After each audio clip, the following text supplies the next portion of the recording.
Welcome to Vegas Hockey Hub here on PRConnectionsRadio.com, the voice of new media. I'm your host, Ian Rakelli, and on this edition of Vegas Hockey Hub, we are going to be talking about, do your Vegas Golden Knights really need an enforcer on this team, or is this team just good where it is? So we're going to cover all of that here on this episode of Vegas Hockey Hub.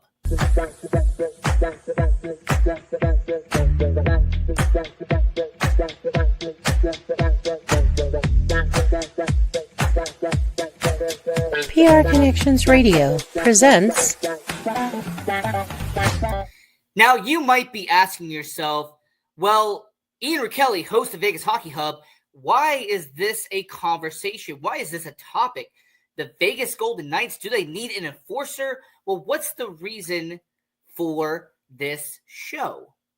Well, as somebody who speaks to Golden Knights fans, as someone who talks to people who are very passionate about your Vegas Golden Knights, very recently I had a very nice dialogue with an older Golden Knights fan, and they were talking all about, I miss Ryan Reaves, I miss Revo, and we need to add more physicality. We need more of that fighting mentality to the Vegas Golden Knights organization. And I was trying to explain to this Vegas Golden Knights fan that, yes, Ryan Reaves is a fan favorite. He will always be a fan favorite for what he did with the Golden Knights organization in the years that he was here in Vegas. Never going to take that away from him. But I disagree on the notion that Vegas needs a Ryan Reaves. All right, I kind of disagree with the idea that the Vegas Golden Knights need someone whose sole purpose is to be physical. The Vegas Golden Knights need someone that is going to be an enforcer. I respectfully disagree. And after having this dialogue and this conversation with this Golden Knights fan, I decided, you know what? I have a studio, I have a platform, and I have an internet radio station on PR Connections Radio that I can make a video on. So I came back to City National Arena and having that conversation, sitting down right here, hit the record button, and I'm talking to everyone watching all around the world, including you who's watching this video. And I'm going to be talking about the pros and cons of the Vegas Golden Knights needing an enforcer. And I'm going to explain why there is two reasons why you could use one, and there's two reasons why you don't need one when it comes to the Vegas Golden Knights organization. So this video, I just wanted to very quickly make this, just kind of do this episode for today's episode, and just kind of talk about the conversation I had with a Golden Knights fan, because it was a passionate dialogue. It was a good conversation. And by the way, if you're the person I was talking to, I want to let you know, I'm not attacking you. All right, I'm not going to be calling you any names. I'm not going to be doing any of that. I'm not going to be someone that's going to be, oh, that SOB. No, I'm simply just responding to the conversation that we had very recently, because you got me thinking about, do Vegas need an enforcer or not? So that's what this video is really about. And we're going to get into the first reason as to why they would need an enforcer in just a minute here on Vegas Hockey. Now, when you are focusing on the two pros of Vegas needing an enforcer, with Vegas needing some physicality on this team, the first pro is going to be the fact that, come playoff time, all right, when it gets to that point, when the Vegas Golden Knights are in the playoffs and you're in a 7-game series, you need someone that is going to look out for Jack Eichel. You're going to need someone that's going to look out for Mark Stone. You're going to have some guys that, if somebody runs into the goaltender, if somebody, does a snow shower onto your goaltender, you're going to immediately put them in check. I understand the purpose of an enforcer. There is somebody who enforces the rules and unwritten rules of hockey. I get that. All right. And from a pro perspective, you're someone who believes in that. If you're someone who truly thinks that a guy like Ryan Reaves deserves to come back to Vegas and have a farewell run at some point, that's up to you. That's fine. I have no issue with that. Okay? But if you need somebody that is going to be an enforcer and someone who's going to help out your goalie and help out your superstar, we technically have one. When it comes to the Vegas Golden Knights organization, there are 2 or 3 guys who step up and defend their teammates if something goes wrong. The first one, and he's been doing it for 8 seasons, and that's Brayden McNabb. Brayden McNabb has been known, even before he got to Vegas, as being a team player, as being someone who is going to step up and defend his teammates no matter what. He did it in LA. He's done it in Vegas throughout his career. And with him being a durable and consistent 82-game player, what has it been now? The last 2 seasons that Brayden McNabb has played every single game in the regular season. He would be an enforcer-type guy, someone who enforces those rules for your Vegas Golden Knights. So you already have a guy like Brayden McNabb who can do that. You also have a guy like Brett Howden, for example, a player who can defend his teammates, and someone like Brett Howden who has actually taken penalties in the past as a way to enforce those unwritten rules and stepping up for his teammates if something goes awry. So you have a Brett Howden, you have a Brayden McNabb, and you have a Nicholas Hague. Nicholas Hague, with his size, has been known to drop the gloves and fight, and is known to take penalties on behalf of his teammates when it is appropriate and when it's the right time. So that first pro about, we need an enforcer because he needs to enforce those unwritten rules, just like Ryan Reaves did back in the day. Well, I make a thing to you is that if you believe in that pro, and if you're going to stand by that first pro, fine. But Vegas already has 3 on the roster. You already have a McNabb, you have a Hague, and you have a Howden who are willing to do exactly that. So when it comes to the Vegas Golden Knights, does Vegas need an enforcer? I will say that, an unwritten rule of hockey, these are all hockey players. They have spent their entire lives playing this game. They know the unwritten rules. They know what comes from a guy getting a wrong hit. They know what comes from making a wrong move and running into somebody at the wrong spot or at the wrong angle. So for that first pro, I'm going to sit here and say that you don't need a Ryan Reaves for that when you have 20 players on the ice and you have a locker room of guys who already know about it.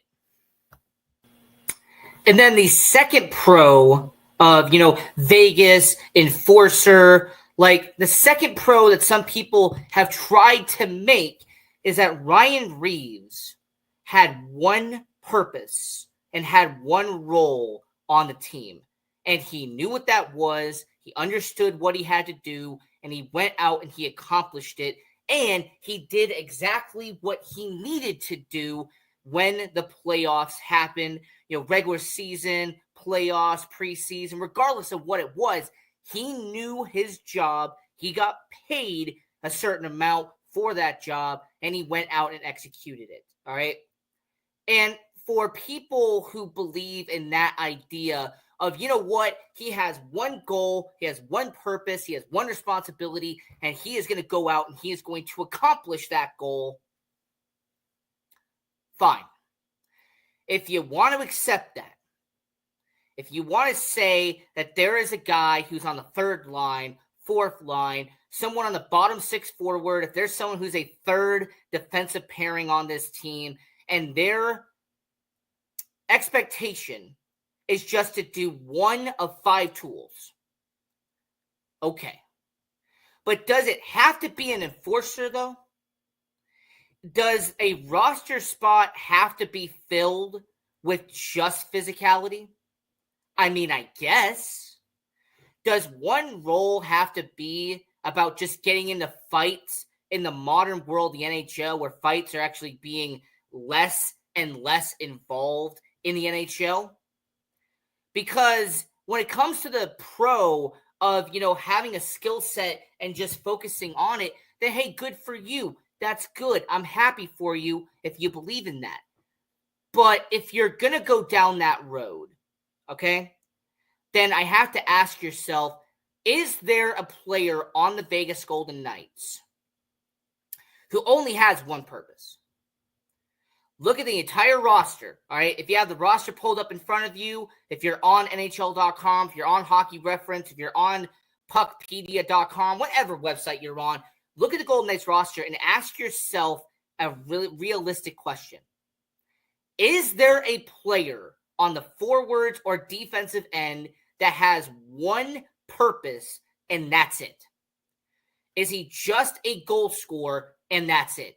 Is he a facilitator? Does he just pass the puck and that's it? Is there someone who's just a physical playmaker, a guy who's going to get into fights, that's his role, that's it? Is there someone who just plays defense and their only job is playing defense and getting back on the back check and making sure that they block shots? Is that it? Or is there a guy who's only on the team because he's a leader in the locker room? All right, his leadership quality is the only reason why he is on the roster and somewhere in the lineup, because he's good for the locker room. Not necessarily as great on the ice, but his leadership skills and his ability to be a team leader is his sole purpose for being on the team. Because if you can go in the comments section, you can tell me a guy who only has one tool in his tool belt, I will be willing to listen to that second pro. But personally, I can't think of that. So those are the two pros, all right? If you are on that camp of Vegas needing an enforcer, the Vegas Golden Knights, they need to have somebody like a Ryan Reeves, okay? If you're on that side of the argument of, okay, the reason why is because they need somebody who's going to enforce the unwritten rules and the rules itself of hockey.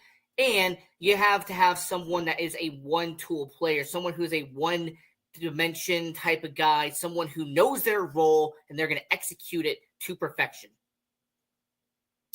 Okay, I'm going to say to you, if you're on that side of the fence, if you're on that argument, I'm not going to bash you. I'm not going to critique you. I'm going to say is that is not where your host Ian Rickelli is on. That is where the person that I was talking to at City National Arena was on, but that's not where I am at. So the two cons of Vegas needing an enforcer, okay? The first reason why I brought up the fact that Vegas does not need that is because the Vegas Golden Knights have so many forwards and so many talented guys on the roster that the first reason why you don't need an enforcer is because the other skill sets outshine and outproduce an enforcer.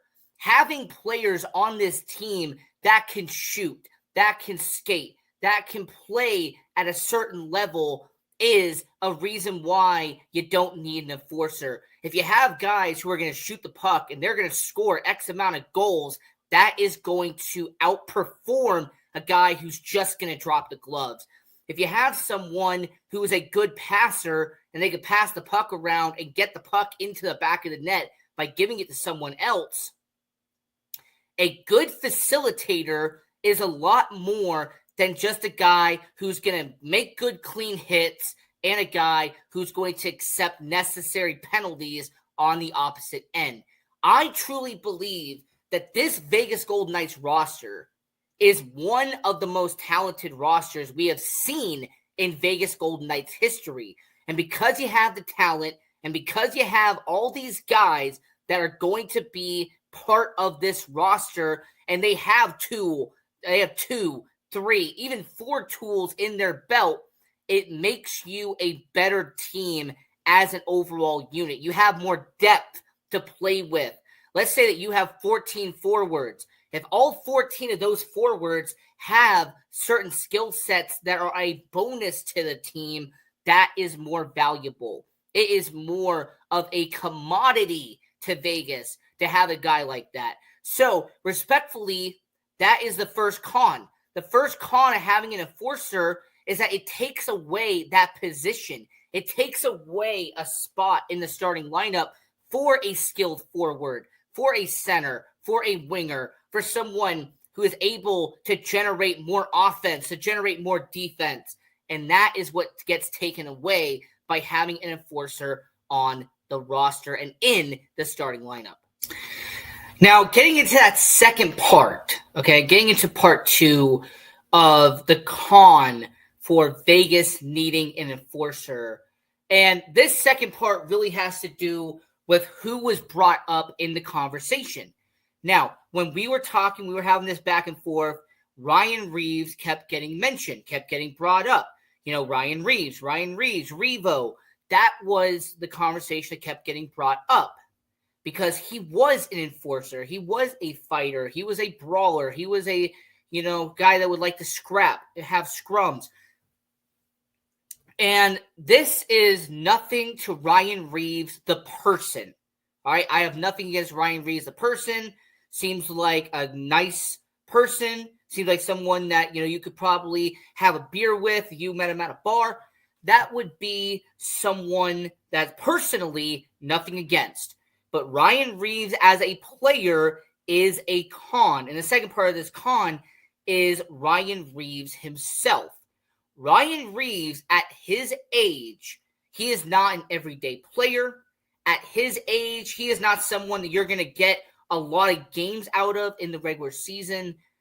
And more importantly, when it comes to the Vegas Golden Knights, with his age and with the limited, availability, how many games would you have from Ryan Reaves, even if he did come back to the Golden Knights organization?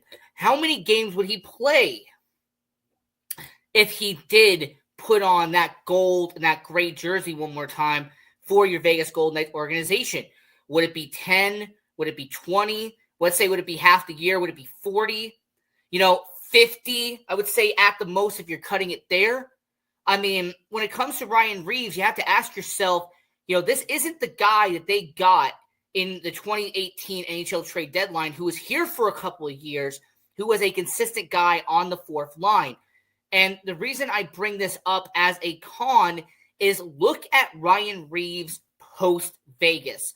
New York Rangers, that tenure was really not that long, and you didn't see as many games out there as you normally would have seen. Then he goes to Minnesota. He's there for a little bit. Everything happened in there.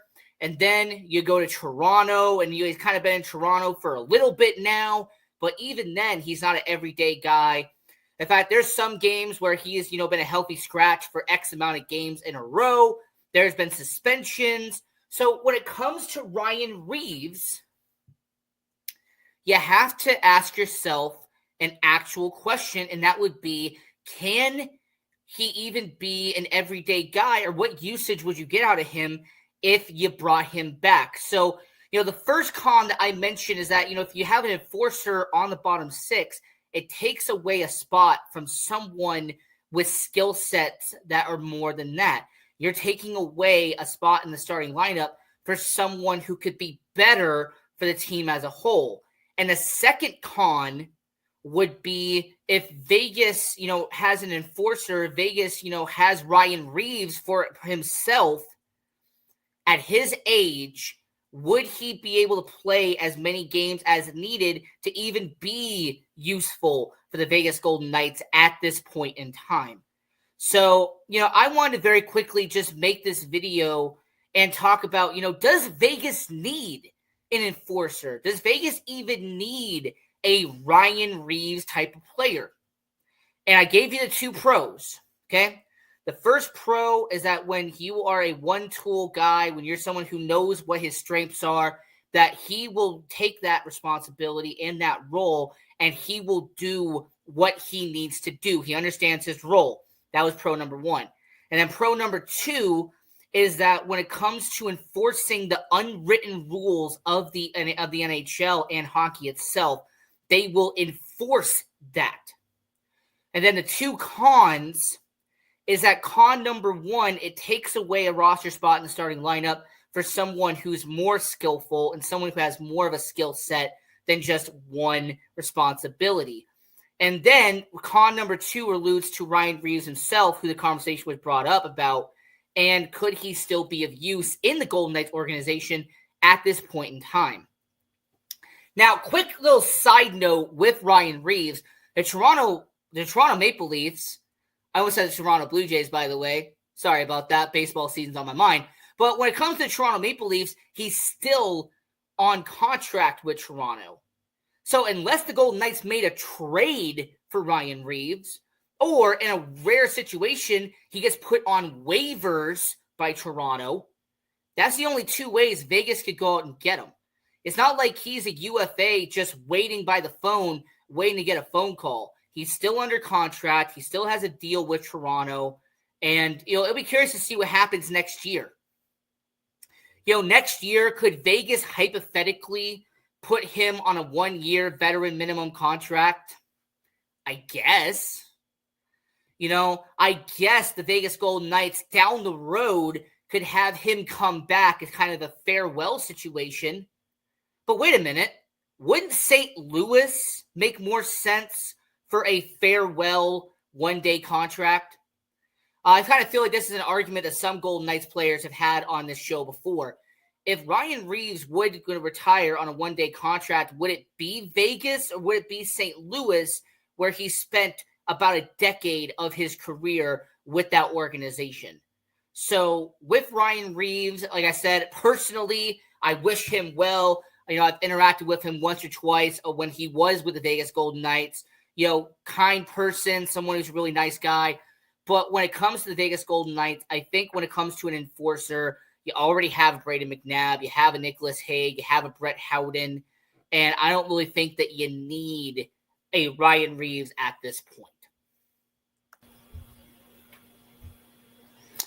Now, when it comes to if there was somebody outside of Ryan Reaves, if you're looking at free agents and you're looking at names of people that could be available to the Vegas Golden Knights, I don't know who you would go with. Just off the top of my head, Cal Clutterbuck. When's the last time I've seen him play with the New York Islanders? It's been a minute since I've seen Cal Clutterbuck be in the NHL. Are we going to go to the old well? Or are we going to go get Boston Bruin Milan Lucic? Everybody remember his thing with Calgary and Edmonton and even LA at one point. If you want an enforcer, you want to go with somebody, I guess, a little more modern, maybe Kyle Clifford. From the LA and Toronto situation. So when it comes to an enforcer, I kind of sit there and I look at this argument and I've explained the pros, I've explained the cons, and really what I'm trying to say on this episode of Vegas Hockey Hub is that when it comes to the Vegas Golden Knights, personally, you don't need an enforcer. Personally, Ryan Reaves, who is about 37 years old, he's been in the NHL. He's been playing professional hockey for about 20 years now. You don't need to have that reunion come back. You'd have, like I said, you have to trade for him. You have to get him on waivers if that ever became a possibility.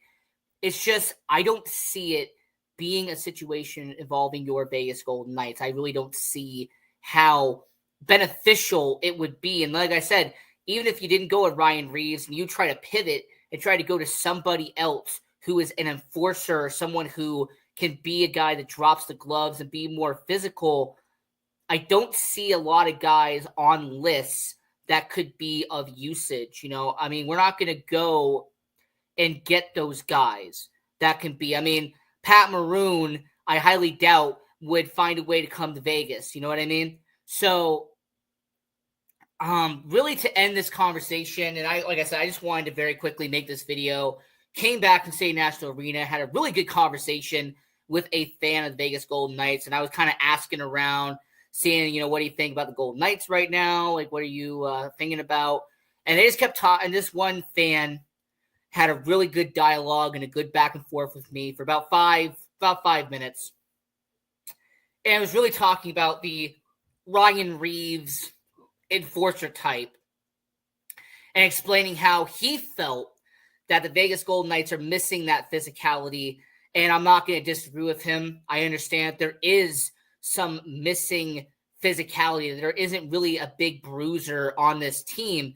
But I've made the argument on this show, and I've made an argument in this video, that I truly don't believe Vegas needs that anymore. I think in the modern age of the NHL, that is essentially a dying breed. You're a guy who is simply a bruiser, an enforcer. That is something that I don't think we're going to see as much moving forward in the NHL. So really, to answer this question, does Vegas need an enforcer? The answer to that question, I'm going to say, is no. Vegas does not need an enforcer. Now, if you're in the comment section, if you're watching us on social media at Vegas Hockey Hub, if you're watching us on internet radio, on prconnectionsradio.com, the voice of new media, if you have any comments, or if there's anything you want to add, comment down below. We try to read all comments after the show is over. We try to, engage with our followers and all the people who are watching this show. So if you have something you want to add, go right ahead. But to really end out this video, does Vegas need an enforcer? I'm going to lean towards no. I don't think that Vegas needs that.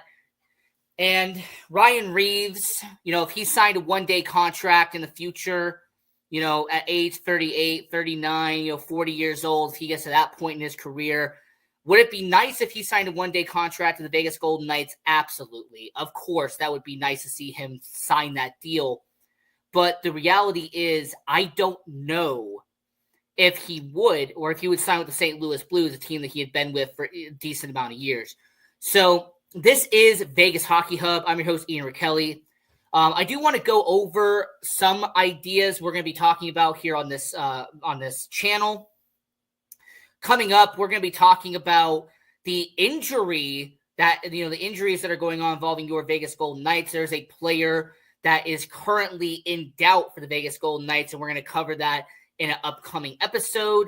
We're also going to be talking about, a preview of what's to come for the Vegas Golden Knights, and that's going to be a really fun episode. I'm looking forward to talking about that, breaking down the preview of what's coming up next for the Vegas Golden Knights.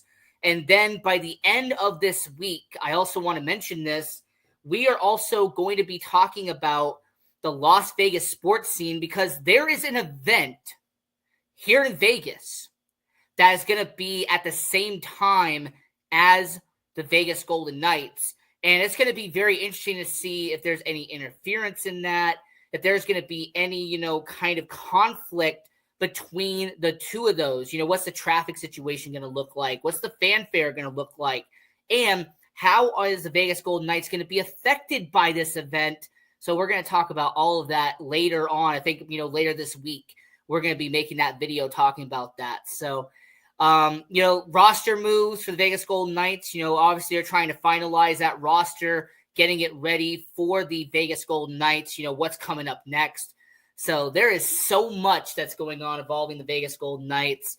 And you know what, when it comes to what we're watching with Vegas, I just got back from the practice session. That's actually how this conversation came to be. I was at City National watching your Vegas Golden Knights practice, and having that conversation with a fan really piqued my interest in creating this video. I mean, I pretty much came home, sat down in my studio, and started recording and hitting this button for everyone watching all around the world. So you're going to see this at, the normal standard time that we upload these videos.